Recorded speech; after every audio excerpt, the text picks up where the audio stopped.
Jadi Mm-mm. kalau semuanya argumennya seperti itu, ya bisa aja dia tarik ke sana. Tapi kalau kita lihat sebenarnya ya yang Perdana Menterinya Australia ini lebih pro ke China ya. Kalau teman-temanku yang dari Australia itu merasa kayak harusnya nggak ada isu sama si Australia. Cuman kemarin memang kalau dilihat kenapa kok si China-nya stop sama ini ya sama si Australia itu mungkin karena kapasitas produksi mereka kan harusnya turun ya, Tere. Mm-mm. Nah, kita worry kayak di Australia itu sebenarnya lebih bagus. Memang karena quality dari coalnya di sana lebih kering, lebih bagus ya. Makanya Mm-mm. um, ya waktu semuanya dia drop nggak ambil dari Australia, ya kita bikin harusnya kita China ngambil dari kita.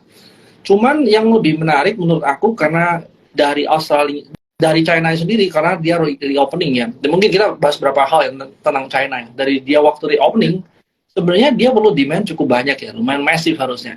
Nah, tinggal apa aja implikasi kalau dia dari open yang China reopening ya. Kalau kemarin ya kita lihat ya, tahun lalu kan sudah mulai ngomong COVID, dia punya number COVID itu kan lumayan tinggi ya, Tere ya.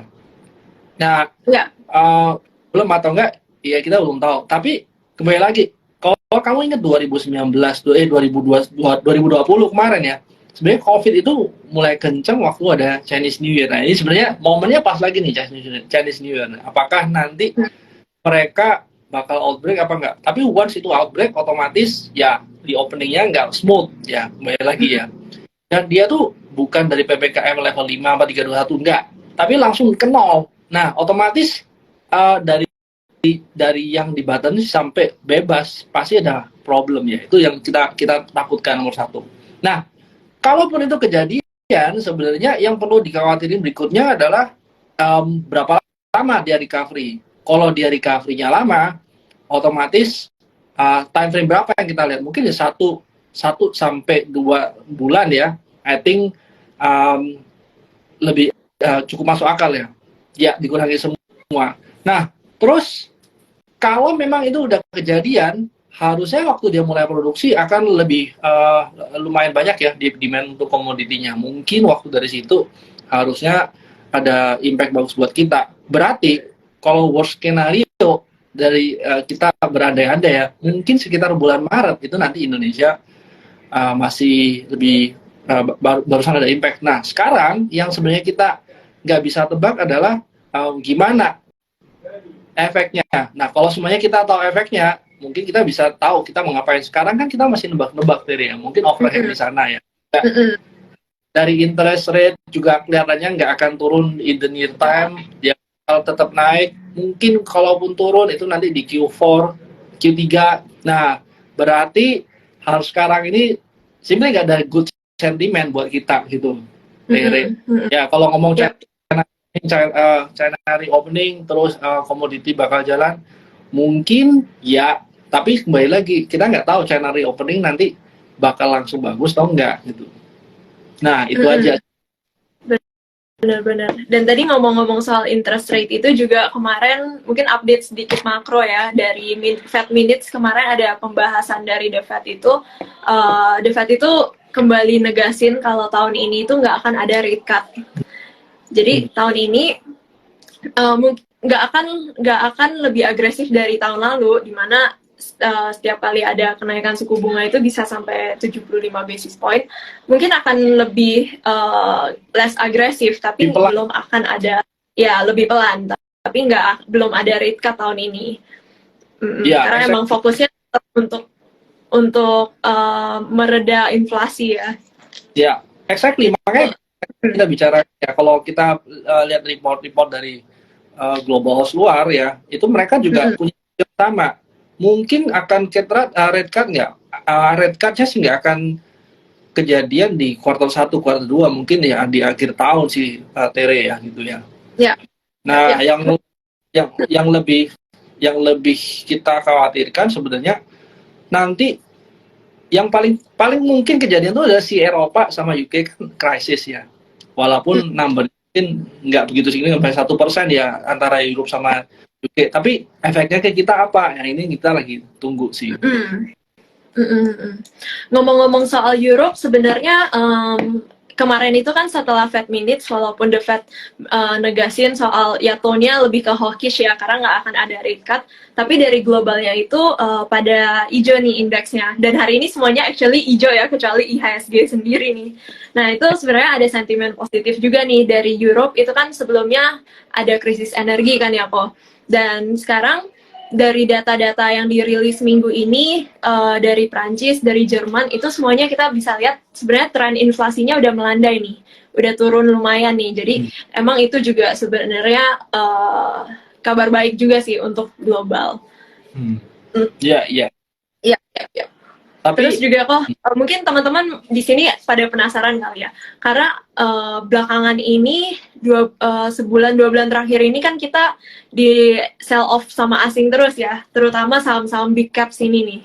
Nah ini juga jadi yang ada teman-teman ada yang nanya juga nih, untuk saham-saham big caps ini sebenarnya kita udah antisipasi ya kalau dari sebelumnya, tapi ini sampai kapan sih koreksinya sebenarnya? Nah, kalau Kohan sendiri lihatnya gimana nih? Di level berapa atau tunggu ada tanda-tanda reversal atau gimana itu? Kapan sih entry point yang terbaik nih kalau menurut Kohan lihatnya? Sebenarnya kalau skenario yang kira-kira kita ekspektasikan bagus di Q1 ini apa sih? Sebenarnya kalau mau objektif ya kita lihat harusnya kinerja yang kemarin di tahun 2022 yang bakal bagus apa? Mungkin ya kayak komoditi bakal bagus ya. Terus juga banks mungkin juga bagus. Nah, berarti kalau kita harap laporan keuangannya bagus, kira-kira dia rilis reportnya kapan? Biasanya banks itu rilis report lebih cepat ya, sekitar bulan Februari atau Maret. Nah, ini nanti mungkin sentimen banks-nya bagus ya. Tapi apakah bagus berarti kita bakal naik? Belum tentu juga sih, Tere. Tapi kalau cuma mau ngambil kayak laporan keuangan kinerjanya bagus, ya otomatis itu ini watchlist gua kira-kira apa yang bakal bagus. Nah itu mungkin jadi sentimen ya. Terus juga mungkin kalau kemarin kita bisa tunggu yang ada M&A story ya. Terus ada juga yang kemarin apa ya, right issue segala macam. Nah itu mungkin yang bisa dapat sentimen. Tapi untuk sekarang aku lihat agak susah ya. Orang juga lagi pesimis. Cuman kalau kita mau masuk ke market ya bukan bukan top down lagi, mungkin lebih cocoknya kita cari yang bottom up. Seenggaknya kita masuk, kita berharap nanti yang ada sentimen itu adalah perusahaan yang bagus gitu. Lebih gampang dikasih sentimen perusahaan bagus daripada perusahaan yang cuma kasih story doang tapi fundamentalnya belum ready untuk jalan. Nah itu sih kalau aku rasa ya. Oke, jadi tetap balik ke kuartal 1 ini kita udah nggak usah berharap adanya seperti yang dulu kita bermimpi apa ya, akan ada Santa Claus Rally, terus ada dressing. Kalau Januari, tapi kita tetap masih bisa deh. Januari effect ya, poles laporan keuangan sebenarnya kan jadi sentimen bagus juga, Tere. Nah, tapi kembali lagi nih, tugas kita sekarang cari kira-kira perusahaan apa yang punya growth lebih baik ke depannya. Nah, kalau yang dari high base agak susah ya, tarik dari low base atau yang belum dapat naik, ya mungkin lebih menarik. Contoh kalau kita lihat banks aja yang kemarin kayak BMRI sama BBNI mungkin yang price shares-nya reflect dia punya kenaikan paling tinggi. Nah, tinggal apa yang belum begitu tinggi. Nah, kita tinggal cari misalnya kalau banks ya cari yang net profit margin-nya bagus, terus cari yang NPL-nya lebih bagus daripada peers-nya. Nah, mungkin kayak gitu. Tapi kembali lagi nih, banks yang seperti apa? Ya kalau mau gampang, ya tetap BBRI, BCA itu selalu pilihan favorit ya, Tere ya. Nah, kalau BBTN gimana? BBTN ini sebenarnya kan lebih banyak relate ke properti. Nah, ini mungkin yang aku nggak begitu yakin kalau kayak BBTN ya, walaupun mana daerah isu ya kalau salah. Nah, kalau BBTN, since dia relate sama properti segala macam, aku nggak melihat properti akan perform sekarang sih. Nah itu mungkin aku take down dulu yang list dari kalau ada BBTN-nya. Tapi kalau BBRI, BBCA, I think dia bisa grow lebih 18% tahun ini. Karena kan sebenarnya kita udah lihat nih, interest rate tetap akan naik ya. Mungkin nggak tahun lalu, tapi otomatis yang punya net profit margin paling bagus ya, yang punya dana cash paling murah, JIS ya BBJ BRI.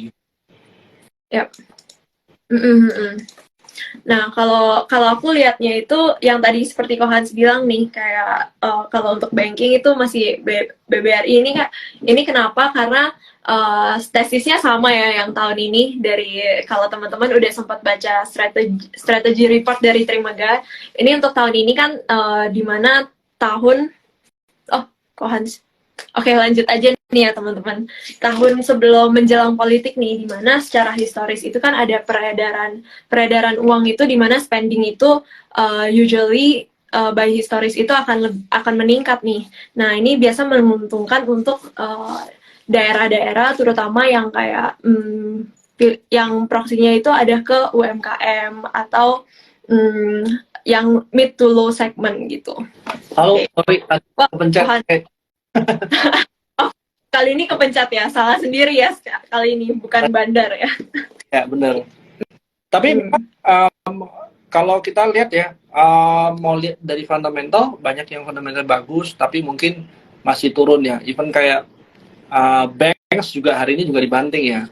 Tapi kalau semua kita lihat teknikal doang, terus terang aku ngeliat teknikal juga agak susah ya sekarang dari, karena overall lagi masih downtrend ya.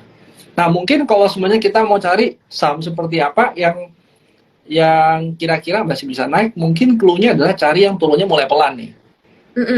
Nah, once dia mulai pelan, waktu dia reversal, mungkin kita bisa ambil. Nah, let's say gini deh, kalau kemarin 1 tahun terakhir ya, 2022 kemarin BCA aja ngambil kurang lebih 15% ya, kita bagi aja deh. 18% bagi 12 berarti kurang lebih 1 bulan 1% ya. Kalau kita bisa beat 1% or 2% 1 bulan, sebenarnya kita udah beat returnnya BCA. Nah mungkin kalau kita pasang target lebih pendek ya, Tere, seenggak-enggaknya lebih achievable, seenggak-enggaknya kita lebih rajin ngambilnya, Tere. Ya. Oke, kok ini ada yang nanya nih, kalau mau entry better di berapa? Nah, tapi sebenarnya kita nggak tahu ya asing itu akan net sell sampai kapan ya, karena kita lihat kalau kita lihat chart IHSG keseluruhannya, itu kan kalau dari awal tahun itu, dari awal tahun 2022, itu kan ada di sekitar level supportnya itu di 6.480 ya.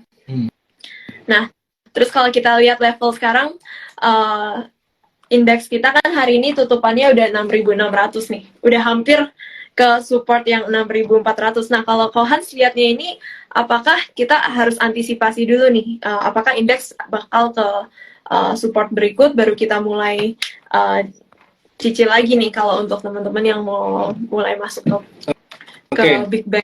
Nah, kalau semuanya kita ngomong dari IHSG, mungkin waktu marketnya lebih nggak bagus, kita jangan antisipasi ke support yang paling dekat, Tere. Mungkin support yang lebih jauh atau semuanya support dari major trendnya, itu mungkin kita bisa antisipasi.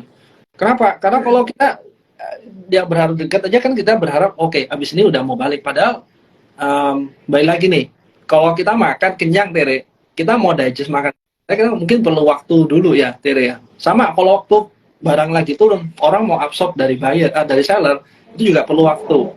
Ya, atau sebenarnya kayak teknikal orang panggil akumulasi. Nah, berarti kalau kita butuh waktu, tinggal reasonnya apa untuk naiknya ya. Balik lagi sentimen apa. Ya satu, bisa aja laporan akhir tahun, ya laporan tahunan. Bisa aja M&A, bisa aja. Nah, mungkin yang kita cari. Tinggal sekarang nomor 1, balik lagi. Kita kan cari yang fundamental wise, cukup ready untuk dinaikin ke atas. Nah, mungkin kayak gitu deh.